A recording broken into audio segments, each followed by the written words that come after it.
This is Ground Affected, and welcome to the inside of a mason jar. And in today's video, I've got Alchemist painting with me. This is a Twitch streamer who streams full-time on Twitch painting little models. Little tiny man. It's a weird job. It is kind of a weird job. So let's just get straight into the video. First of all, welcome, Alchemist. Hi.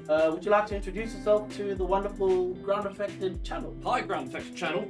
I'm Jamie, as known as Alchemist Painting, and yeah, as you said, I stream on Twitch, I do commissions, I have a 3D printing store, I've been in the hobby for 20 plus years now, 22 years, and I've worked in all sides of the business, whether it be retail, setting up shops, mould making, painting, second hands, commission painting, printing, Cool. kind of wide variety of stuff. Pretty much everything, really. Pretty much everything. On the side, you said you did something like acting or Yeah, so for half my life I've been an actor. I trained as an actor professionally, and when I'm not painting, I work with the children's theatre company down in Cornwall. So you pretty much covered my second question, which was how long have you been painting miniatures? I'll answer that for you. 20 years. What was it that got you into miniature painting in the first place? I think it's the hobby in general.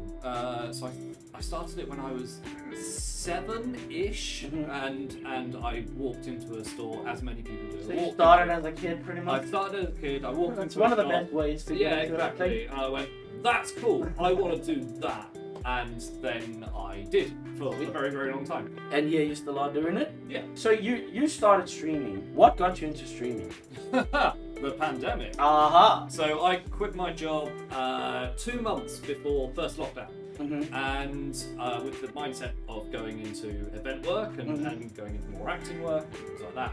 And then COVID. Oh yeah. So I was bumming around for a while trying to figure out stuff for post-COVID, like set things up, and no one knew when that was going to be. So I had previously done commission work. I thought, oh, I'll try that again.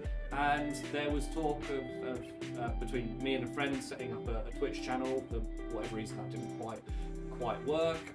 So I thought I might as well, if I'm painting all day, I might as well stream it and put my kind of camera training and things like that to Put it out to the world. Yeah, exactly. Yeah. And it's done well for you so far?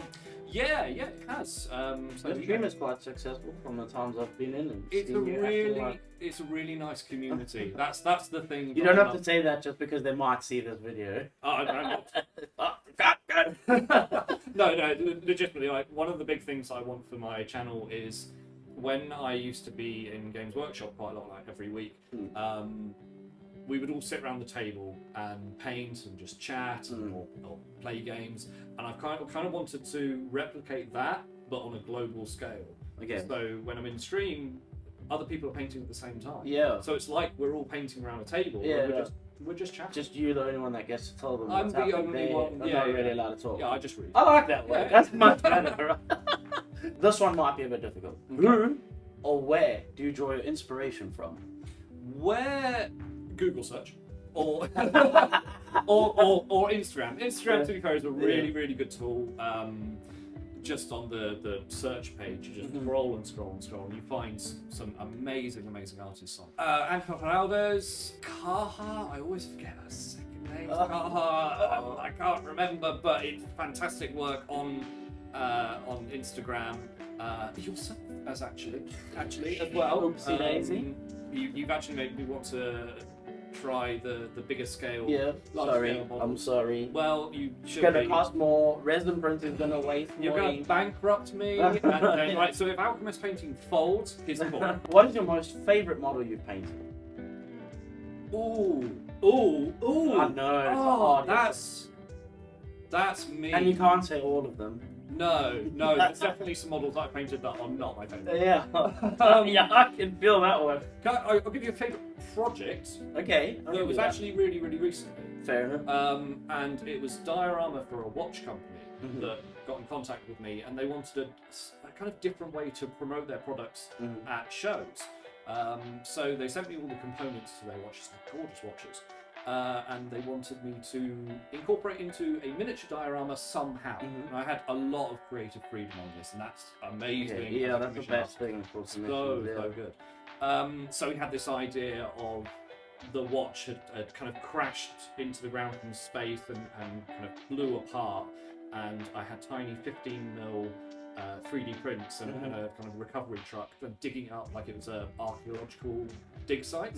Sounds cool. That was a lot. You got pictures of this, right? I got pictures of it. I'm gonna steal some of those pictures and I'll flash it when we discuss that. So how long do you think it will be until high contrast gets your 3D printer?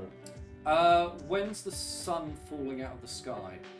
Because it'll probably be like 24 hours behind that. Well, we've got a time. We've got a time. Perfect. It'll happen, just, we'll be done. And what are you working on at the moment? Anything interesting? So I've got a couple of commissions. There's a couple of Thousand Suns, Sorcerer, there's a couple of Primera stuff. I have another diorama in the works. Okay. Along working like Gotrek and Felix from Warhammer Fantasy, and all the old metal models that I think Black Library did as the limited run.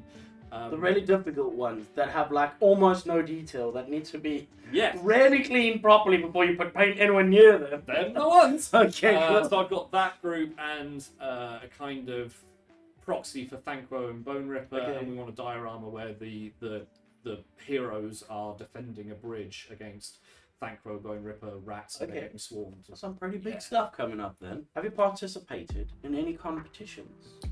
One. It was Golden Demon. You won. Nope.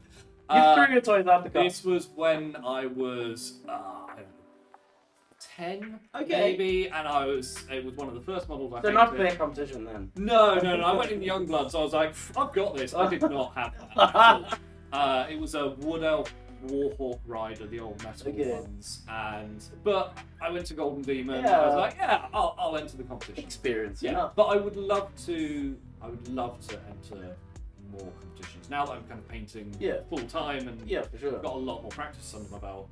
Yeah, sure. Great. Okay, cool. Last question. Any plans for the future? Yeah. So, as you know, last year I ran a Kickstarter for my own busts. Flash on the screen, as we see now. What I really want to do, I've got one more bust that I want to make, and then after that, it's going to be concentrating on my own miniatures game. Okay. Cool. Which is. Can you give us any info, or are we still waiting? No, I can give you some info. It's going to be a skirmish game. Kind of think the same kind of crew size as Malifaux, and so small crews. Fantasy, steampunk, magic, science setting. And I'm a big fan of kind of very simplistic, quick to learn games. Okay. The idea, rule-wise, yeah. So the idea is, in order to play, you need one D20. You need one die. That makes it a lot easier. And that's it. Okay. And everything that you need for a character will be on their stat card. Okay. And that's it. If I can fit all the rules on double-paged A4, I will. Even better. Okay, awesome. Last thing that I could say, just plug yourself. Feel free to swing by Twitch. I usually stream Monday to Thursday, 1 PM till 5 PM UK time. And also, if you're looking for any 3D prints or new projects or to add to your pile of potential, then swing by alchemistpainting.com. And I'm constantly increasing the stock on there and adding new things. So there's hopefully something for everyone. Excellent. And all of that information will be in the description below. And just like you all know, when we get to this time of the video, there's only one thing left to do. If you don't like it, click the dislike button and f*** off, man. That way. Go on, off control. I think that worked. Wouldn't it be funny if I didn't press record?